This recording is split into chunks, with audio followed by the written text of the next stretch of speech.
Kabur aja dulu narasi tentang mimpi yang terampas dan harapan yang patah. Di sebuah sudut kota Konoha, di bawah langit kelabu yang tampak semakin muram setiap harinya, seorang ibu parubaya bernama Anita duduk lesu di depan warungnya. Tangannya memegang tabung gas kosong 3 kilogram. Sementara mata lelahnya menatap jauh ke arah jalan raya. Dia baru saja pulang dari antrian panjang di pangkalan gas yang tak kunjung berakhir. Sudah 2 jam lebih saya antre, tapi gasnya habis sebelum giliran saya. Gumamnya pelan kepada suaminya, Pak Jojon, yang hanya bisa menggelengkan kepala dengan wajah tertunduk. Tak ada lagi yang bisa mereka lakukan selain pasrah. Pasrah terhadap harga-harga yang melonjak, pajak yang mencekik, serta kebijakan-kebijakan pemerintah yang seringkali tidak berpihak kepada rakyat kecil seperti mereka. Hari itu, seperti banyak hari lainnya, Anita merasa dunia sedang runtuh perlahan-lahan. Di tengah derita itu, ia membuka aplikasi media sosial X, dulu Twitter, dan melihat tagar kabur aja dulu trending di lini masa. Awalnya ia hanya sekadar penasaran, namun semakin dalam ia membaca, semakin besar juga rasa frustrasi yang menyelimuti hatinya.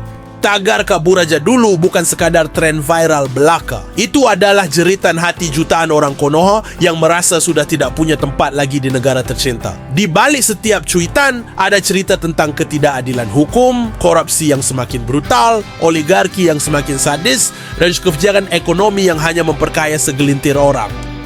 Ada pula kisah-kisah tragis petani kehilangan lahan karena alasan hukum yang kabur, nelayan melaut pulang hampa akibat regulasi yang kurang memihak, hingga emak-emak seperti Anita yang harus bertarung demi satu tabung gas 3 kilogram. Salah satu cuitan viral datang dari akun Nela Budi Pekerti.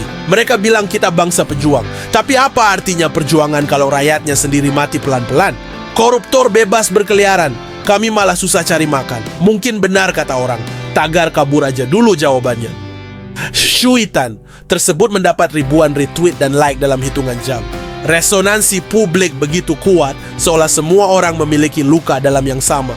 Luka yang sulit disembuhkan oleh janji-janji manis para pemimpin. Ada ironi besar di sini.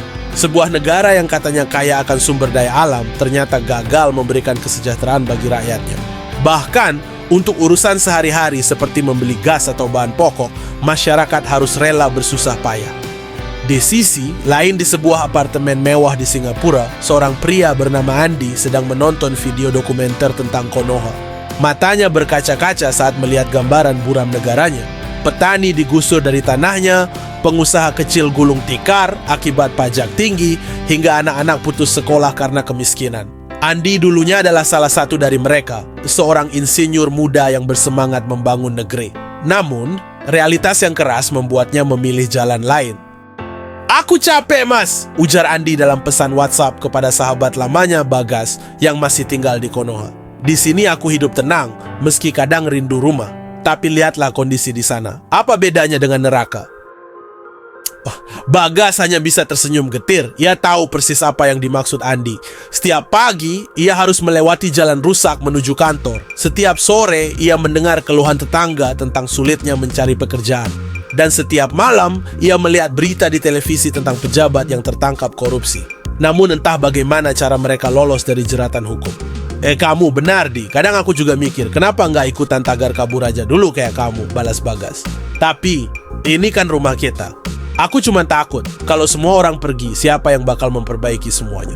Andi diam sejenak sebelum menjawab. Apa iya, Mas? Apa iya ada yang mau diperbaiki? Atau mungkin ini sudah terlalu parah untuk diselamatkan? Ironi lain terjadi di sebuah desa kecil di Konoha Timur.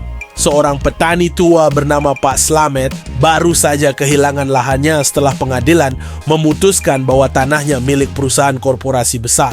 Padahal, tanah itu telah diwariskan turun-temurun oleh keluarganya. Ketika protes dilayangkan, aparat datang bukan untuk melindungi haknya, melainkan untuk membungkam suaranya, dengan ancaman dijebloskan ke dalam hotel Prodeo.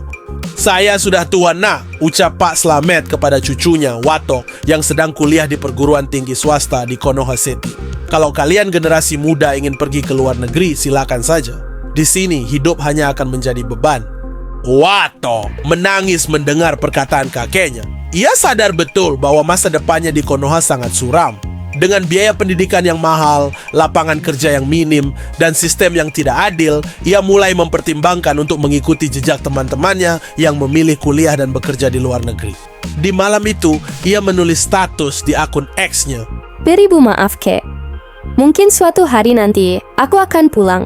Tapi, untuk sekarang, aku harus mencari jalan hidupku sendiri. Tagar kabur aja dulu, bukan soal lari dari masalah, tapi tentang bertahan hidup. Namun, di balik maraknya tagar kabur aja dulu, ada juga suara-suara yang menentang. Sebagian orang percaya bahwa meninggalkan Konoha sama saja dengan menyerah pada nasib. Salah satunya adalah Lina, seorang aktivis lingkungan yang gigih memperjuangkan hak-hak rakyat kecil. Bagi Lina, eksodus massal bukan solusi. Justru, itu akan semakin melemahkan fondasi bangsa. Kita butuh orang-orang baik di sini, tulis Lina dalam cuitannya. Kalau semua yang pintar, berbakat, dan peduli pergi, siapa yang akan memperjuangkan keadilan? Tagar kabur aja dulu bukan jawaban. Kita harus bertahan dan berubah. Meski demikian, idealisme Lina seringkali terbentur oleh realitas pahit. Saat ia mencoba membela warga yang tanahnya dirampas, polisi datang membubarkan demonstrasi dengan kekerasan. Saat ia melaporkan kasus korupsi, jaksa dan hakim malah saling bermain mata. Semua terasa seperti pertarungan melawan angin. Lalu, apa yang sebenarnya terjadi pada Konoha? Mengapa tagar kabur aja dulu bisa begitu viral hingga menjadi simbol ketidakpuasan kolektif? Jawabannya terletak pada akar masalah yang kompleks. Korupsi yang mengakar lela, ketidakadilan hukum yang memicu kemarahan, kesenjangan sosial yang semakin lebar, serta kebijakan ekonomi yang tidak pro-rakyat.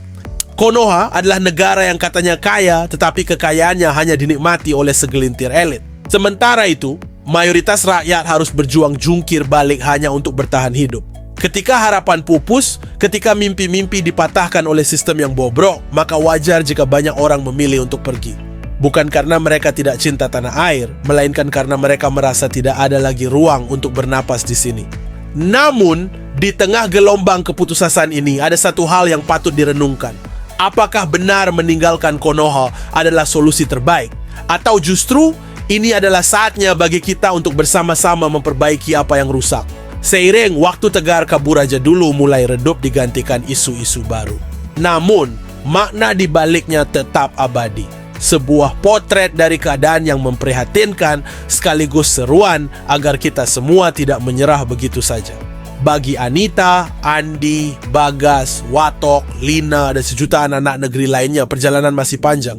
Mereka mungkin berbeda pandangan, tetapi satu hal pasti, Konoha adalah rumah mereka, meskipun kadang terasa seperti neraka.